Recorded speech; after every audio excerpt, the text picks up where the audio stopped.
암 환자의 생존 기간과 삶의 질을 높이는 첨단 의학. 로봇 수술로 전립선암과 식도암의 수술 후유증을 줄여라. 구매 방사선 치료라 불리는 양성자 치료의 도입. 치료 효과는 높이고 부작용은 낮춘다. 요새 치료는 환자를 너무 고생시키지 않고 암을 다 안 죽이더라도 그냥 암을 묶어놓자. 이거가 이제 현대 치료가 되겠습니다. 기존의 항암제와 달리 암세포만 공격하는 표적 치료제까지 암을 정복하기 위한 첨단 의학의 현주소를 알아본다.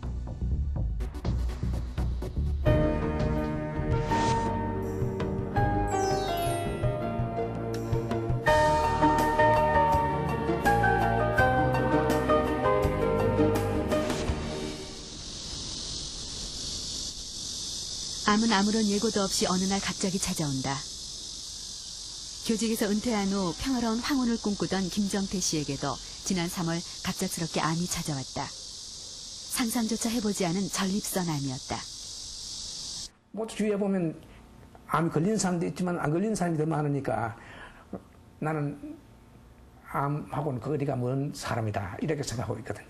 근데 갑자기 찾아오죠.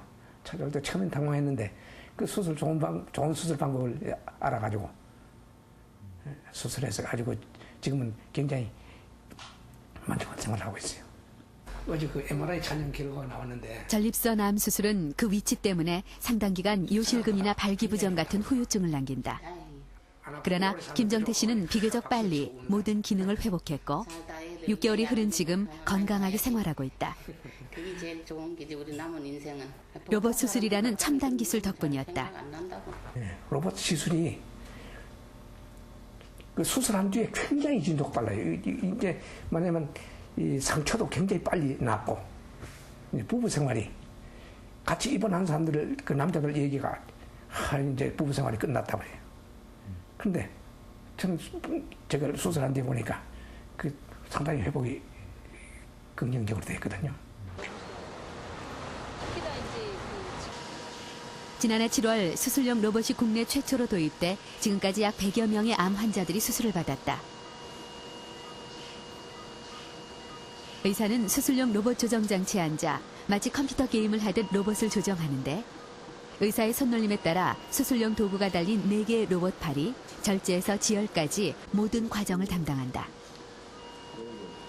이때 의사는 로봇이 촬영한 수술 부위를 보며 수술을 진행하는데 3차원 영상이 10배에서 15배까지 확대된 상태로 조직을 보여주기 때문에 더욱 정확하게 암 덩어리를 제거할 수 있다.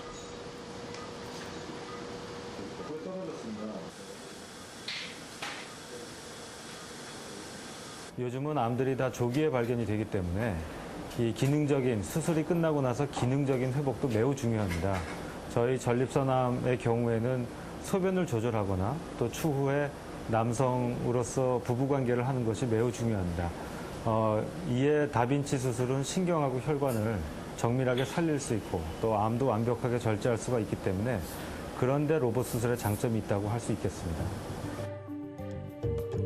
기존 수술과 로봇 수술 시 제거된 전립선 조직을 비교해보면 로봇 수술을 한 경우 더 정교하게 제거됐음을 알 수 있다. 특히 신경이 함께 절제되는 경우를 줄여 기존 수술보다 소변 조절 능력 회복 기간을 2개월 이상 단축하고 성기능 회복률도 크게 높인 것으로 나타났다. 수술 후유증을 줄이고 회복 시간을 단축시킬 수 있는 가장 큰 이유는 로봇의 정밀성이다.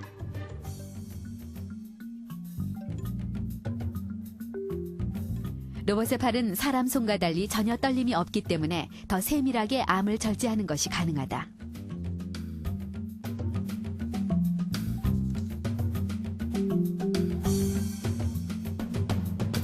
그래서 최근엔 자궁암이나 위암, 식도암 등으로 그 적용 범위가 점차 확대되고 있다.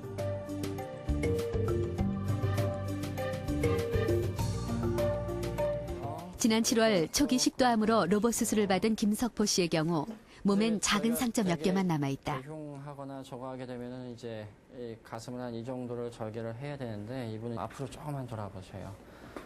기존의 수술법이었다면 30-40cm의 큰 흉터가 남았을 자리다. 그 로봇을 넣은 건데 중환자실에서 놓고 나서는 통증을 별로 뭐 느끼고 그런 거는 없습니다. 예. 그 중환자실에서 놓고 그날부터 온 손님들하고 이야기도 하고 또 복도도 좀 다니고 했으니까. 기존 수술에선 가슴뼈를 열어야만 식도에 생긴 암을 확인할 수 있었다. 그리고 잘라낸 식도 대신 위를 연결하기 위해선 복부까지 절제해야 했다. 하지만 로봇 수술의 경우 3차원 카메라와 로봇손이 들어가 수술을 하기 때문에 작은 구멍 8개면 수술이 가능하다. 또한 자유자재로 움직이는 로봇의 손이 정밀하게 암을 절제해 폐렴 같은 합병증도 줄여줄 것으로 기대되고 있다.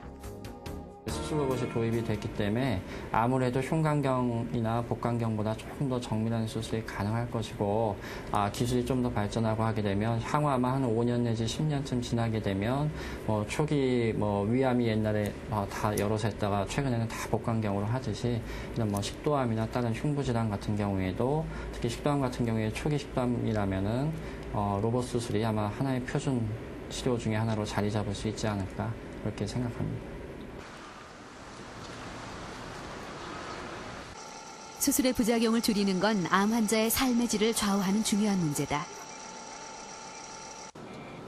따라서 초기 간암 치료에 있어선 주사 바늘을 통해 고주파 열을 집어넣어 간암을 파괴하는 고주파 열 치료가 시행된 지 10년도 안 된 짧은 기간 내 대표적인 치료법으로 자리 잡았다. 간암 환자 대부분은 이미 간 기능이 떨어져 있기 때문에 수술로 간의 상당 부분을 제거할 경우 간이 제 기능을 못할 수도 있다. 따라서 고주파 열 치료 같은 부작용이 적은 치료법이 선호되는 것이다. 환자의 배를 절개하지 않고 바깥에서 가는 바늘을 찔러 넣거나 하는 등 최소 침습적인 거죠. 환자한테 부담을 가장 적게 주면서 수술과 비슷한 정도의 효과를 낸다는 그런 이 장점 때문에 이게 많이 선호가 되고 있는 거죠. 환자분들도 그런 걸 많이 선호하게 됩니다. 그런 데에다가 최근에 와서 여러 가지 이 테크놀로지, 이 효과가 더 강력한 효과를 내는 장비들이 개발이 됨으로 인해서 상당히 그 의사뿐만 아니라 환자들이 더 선호하게 되는 그런 경향이 있습니다. 방사선 치료에 있어선 지난해 토모테라피라는 최신 장비가 도입돼 부작용을 줄이고 치료 효과를 높여줄 것으로 기대되고 있다.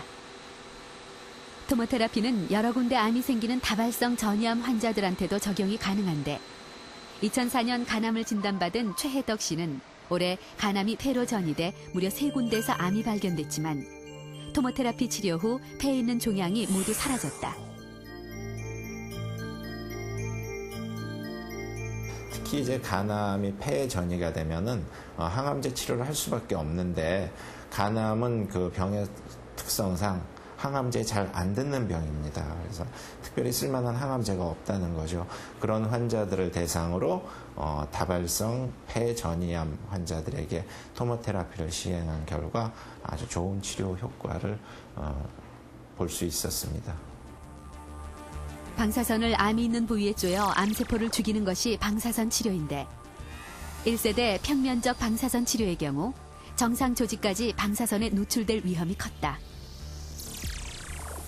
따라서 정상 조직을 보호하기 위해 암의 위치에 맞춰 여러 방향에서 방사선을 주기 시작했고 이는 방사선 세기 조절이 가능해진 3세대에 와서 더욱 정밀해졌다.